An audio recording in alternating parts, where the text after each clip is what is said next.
يا أيها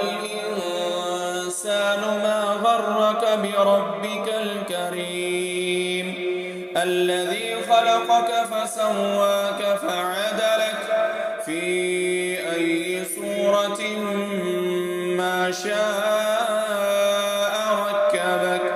كلا بل تكذبون بالدين وإن عليكم لحافظين كراما كاتبين يعلمون ما تفعلون إن الأبرار لفي نعيم وإن الفجار لفي جحيم يصلونها يوم الدين